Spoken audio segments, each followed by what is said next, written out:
Pada satu malam yang gelap, tampak sejumlah mobil yang mengangkut warga Spanyol tiba di dekat tumpukan kontainer raksasa.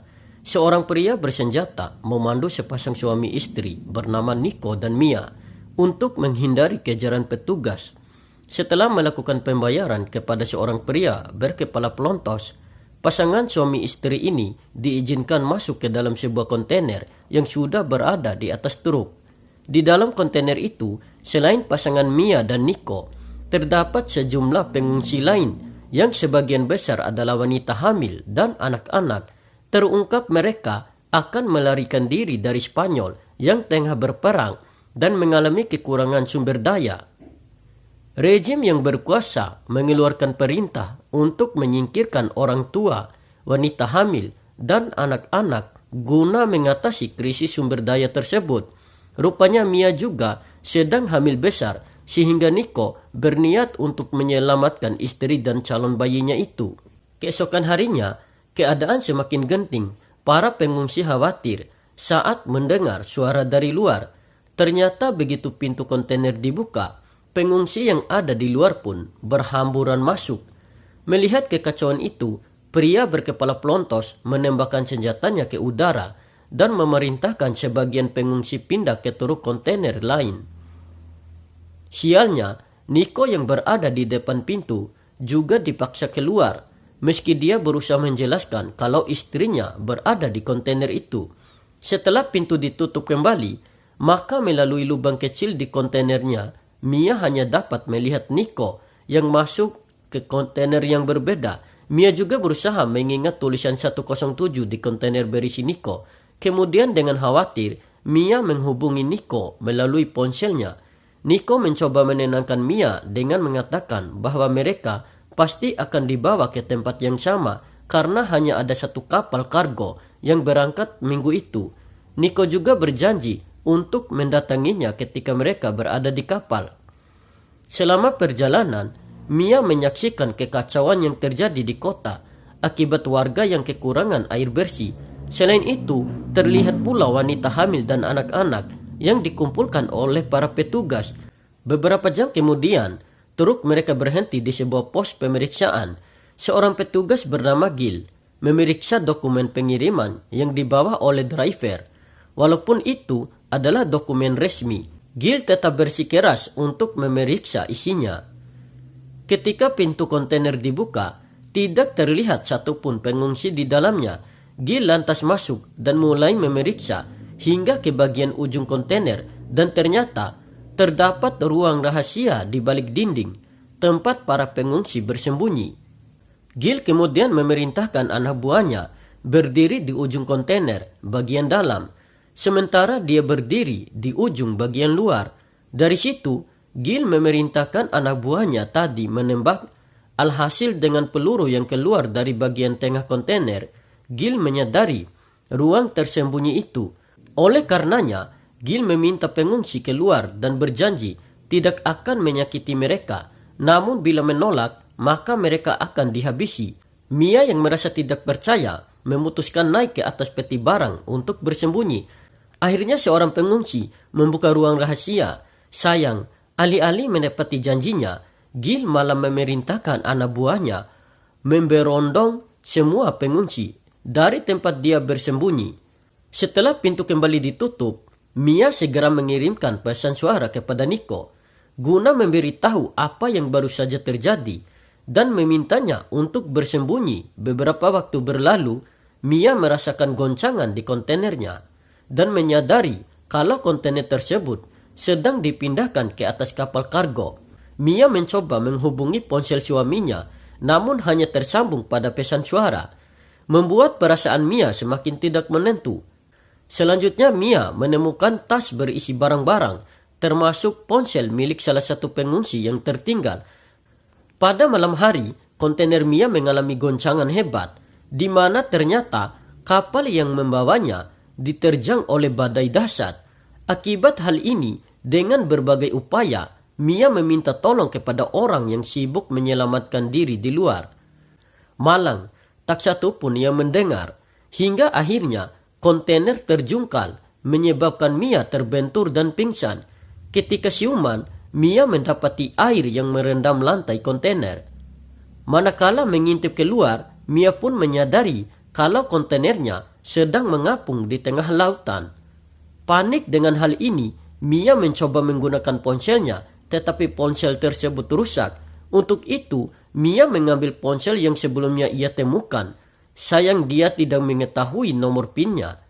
Melihat air yang masuk melalui lubang bekas peluru, Mia segera membongkar peti-peti untuk mencari sesuatu yang dapat digunakan untuk menambal lubang tersebut. Lalu dengan menggunakan lakban yang ia temukan, Mia bergegas menambal lubang-lubang tadi. Tak lama setelah itu, Mia mendengar suara jeritan orang-orang dan melihat kontainer 107 yang mulai tenggelam.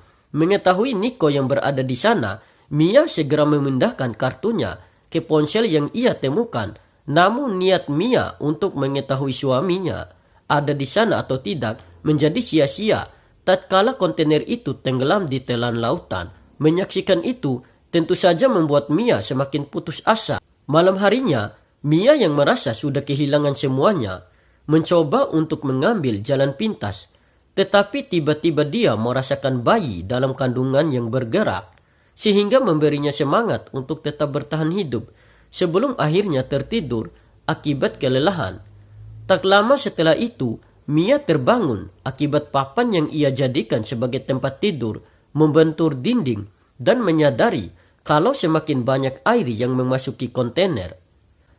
Tidak butuh waktu lama, air pun akhirnya menenggelamkan Mia. Beruntung itu hanyalah mimpi yang membangunkannya di pagi hari. Namun pada kenyataannya, air memang semakin banyak karena lakban yang ia gunakan untuk menambal lubang sebelumnya sudah terbuka. Mia kemudian mencoba menjatuhkan peti yang masih tergantung, berharap menemukan sesuatu yang berguna untuk menambal lubang. Sayang peti tersebut hanya berisi Tupperware, hanya saja karet di Tupperware ini dapat Mia gunakan untuk menyumbat lubang. Mia juga menemukan selang yang dia manfaatkan untuk menguras air, serta mencoba menyeimbangkan kontainer menggunakan peti-peti yang ada di dalam.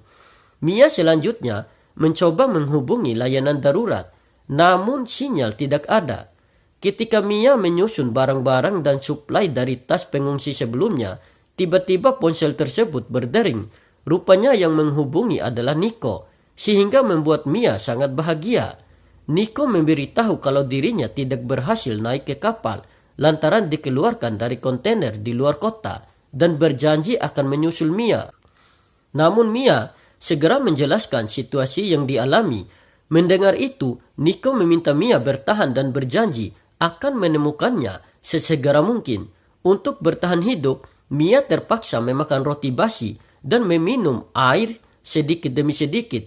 Selang beberapa waktu, air ketuban Mia pecah jadi membuat dia sangat khawatir akan kelahiran bayinya.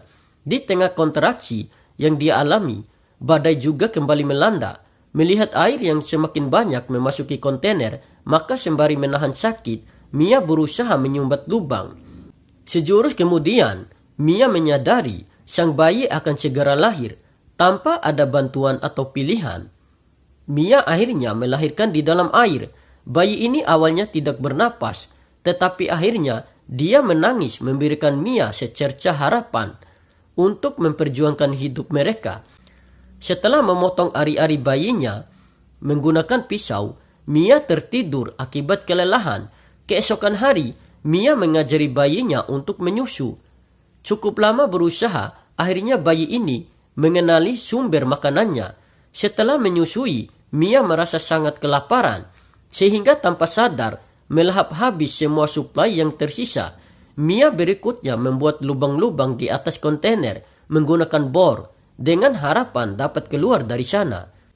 Namun bor itu akhirnya kehabisan baterai sebelum lubang dapat dia selesaikan. Putus asa dengan upaya tadi, Mia kembali memindahkan kartu ponselnya, tetapi ponselnya yang rusak tidak dapat dibuka sehingga membuat Mia mengamuk frustasi. Kemudian dari salah satu barang yang dia lempar, Mia melihat lagi pisau yang dimilikinya. Lantas dengan menggunakan gergaji pisau, Mia mencoba memotong lubang-lubang di atas kontainer. Di malam hari, Mia melihat lagi ari-ari bayinya. Rasa lapar yang terangkat sangat. Akhirnya memaksa Mia memukban benda itu sampai tiba-tiba dia mendengar sesuatu di luar. Ketika diintip secara mengejutkan, seekor paus menerjang kontainernya. Oleh sebab itu, Mia segera menggendong bayinya agar berhenti menangis, seraya memukul-mukul dinding kontainer. Dan usaha ini berhasil membuat paus tadi pergi. Pada hari ke-6, Mia melanjutkan pekerjaannya untuk memotong bagian atas kontainer, tetapi akhirnya pisau yang ia gunakan patah, sehingga lagi-lagi memupuskan harapan Mia untuk keluar. Dehidrasi yang dialami membuat Mia berhalusinasi melihat putri pertamanya yang telah dibawa oleh petugas. Mia tidak tahu apakah putrinya tersebut masih hidup, tetapi dari peristiwa yang telah dia alami sendiri, wanita hamil dan anak-anak semuanya dibantai. Hari berikutnya, Mia terbangun akibat hujan yang menetes melalui lubang yang dia buat. Tanpa membuang waktu, Mia segera menampung air hujan menggunakan Tupperware. Ketika membuka tutup kaleng bekas suplai makanan, terbesitlah ide di benak Mia bagaimana cara untuk membuka bagian atas kontainer. Kemudian dengan menggunakan tali yang ia selipkan di antara lubang, sekuat tenaga Mia menarik bagian yang telah terpotong. Akhirnya dia berhasil membuka potongan besi tersebut. Mia selanjutnya keluar dan melihat lautan yang tak bertepi. Di atas kontainer, Mia melempar kain yang dia gunakan sebagai popok bayinya ke laut. Tak lama setelah itu, ikan-ikan berkumpul untuk memakan kotorannya. Menyaksikan ini sebagai makanan, Mia segera membuat besi sebagai tombak dan mencoba membidik ikan-ikan tersebut. Sayang tak satu pun ikan berhasil dia dapatkan. Kelelahan, Mia pun terkapar di atas kontainer. Tetapi saat itu, dia melihat sebuah pesawat melintas. Oleh karenanya, Mia segera turun untuk mengambil kaca. Hanya saat naik, tidak sengaja kakinya robek terkena besi kontainer. Mia lalu mengarahkan kaca itu ke langit, berharap orang-orang di pesawat melihatnya. Namun usaha ini tampaknya juga sia-sia. Akibat luka yang dialami, Mia membongkar TV dari peti dan mengambil kawat untuk menjahit lukanya. Meski sangat menyakitkan, Mia terpaksa harus melakukannya. Di tengah rasa lapar, Mia merajut kabel earphone untuk dijadikan jaring. Jaring itu lalu dia gunakan untuk menangkap ikan. Kemudian menggunakan kotoran bayinya sebagai umpan. Mia akhirnya berhasil mendapat ikan. Dengan begini, Mia tak khawatir lagi akan kelaparan. Mia juga menuliskan pesan darurat di kertas dan memasukkannya ke dalam banyak Tupperware. Tupperware ini lantas ia lempar ke laut, berharap seseorang menemukan dan menyelamatkan mereka. Selain itu, di bagian atas kontainer juga, Mia tuliskan kata SOS dengan air yang semakin tinggi. Mia mencoba untuk mengurasnya, tetapi melakukan itu sungguh sangat melelahkannya. Mia kemudian menunjukkan foto Nico kepada bayinya yang dia beri nama sebagai Noah. Sesuai dengan kehendak Nico, Mia juga menunjukkan foto kakak perempuan Noah dan mengisahkan bagaimana rejim yang berkuasa membawa pergi putri sulungnya tersebut. Pada tengah malam, Noah menangis akibat kedinginan. Untuk itu, Mia menyalakan api menggunakan sisa minuman beralkohol sebagai bahan bakarnya. Setelah ruangan lebih hangat, mereka akhirnya tertidur. Selang beberapa waktu, Mia terbangun karena mendengar suara benturan di dinding.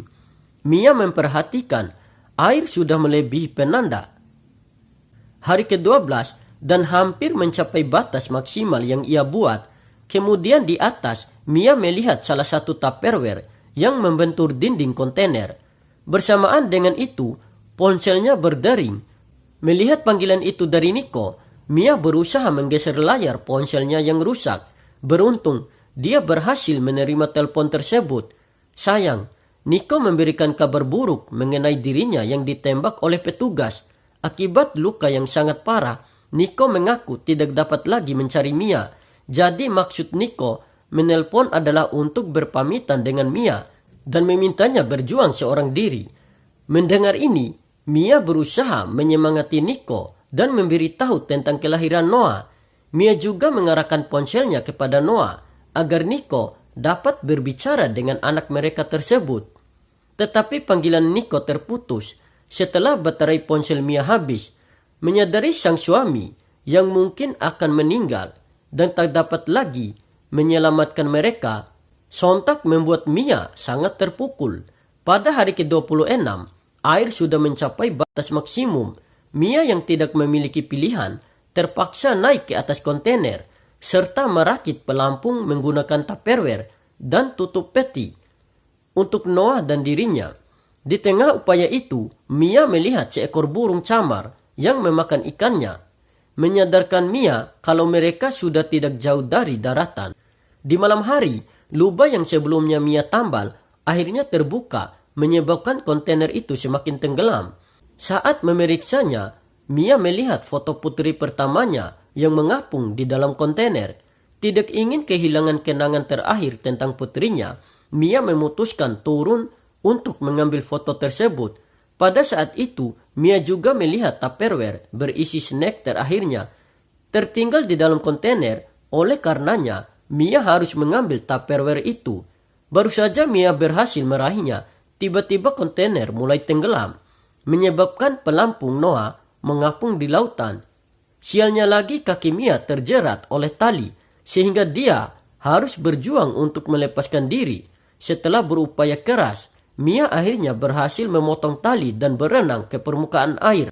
Malang, kegelapan malam mengakibatkan Mia tidak dapat melihat keberadaan Noah. Bersama dengan itu, tampak bayangan seekor paus melintas di bawah Mia dan bergerak menuju ke arah pelampung Noah. Paus ini kemudian mengintari pelampung Noah dan menyemburkan air, sehingga menyebabkan Noah yang terkena cipratan air itu menangis. Suara tangisan Noah akhirnya memberikan petunjuk kepada Mia di mana dia berada. Alhasil, dengan susah payah, Mia berenang mendapati anaknya. Ternyata setelah Mia berhasil mencapai Noah, paus tadi pun berenang pergi. Mia menyadari paus itu adalah salah satu mukjizat yang nyata. Mia dan Noah terus mengapung di tengah lautan hingga pagi tiba. Mia lalu mengeluarkan daging ikan ke laut dengan harapan burung camar sebelumnya kembali. Kendati sudah sangat lemah, Mia menggunakan tenaga terakhirnya untuk memegangi jemari mungil Noah, sembari meyakinkan bahwa Noah akan selamat. Tak berselang lama, Mia melihat seekor burung camar mendekat, dan rupanya aroma ikan itu tidak hanya memancing satu ekor burung camar, melainkan lebih banyak burung camar yang berterbangan di atas mereka. Tidak jauh dari situ, keluarga nelayan sedang menangkap ikan dari atas kapal mereka. Keluarga nelayan ini terdengar berbicara dengan bahasa Inggris, menyiratkan bahwa Mia telah keluar dari wilayah Spanyol. Saat mereka hendak meninggalkan perairan itu, sang istri melihat kawanan camar yang mengerumuni sesuatu di atas laut. Untuk itu, dia meminta suaminya mengarahkan kapal ke sana. Setelah mengangkat pelampung ke kapal, mereka sangat terkejut menemukan Noah yang berada di dalamnya. Mengetahui Noah dalam kondisi sehat, nelayan wanita menduga ibu Noah seharusnya berada di sana.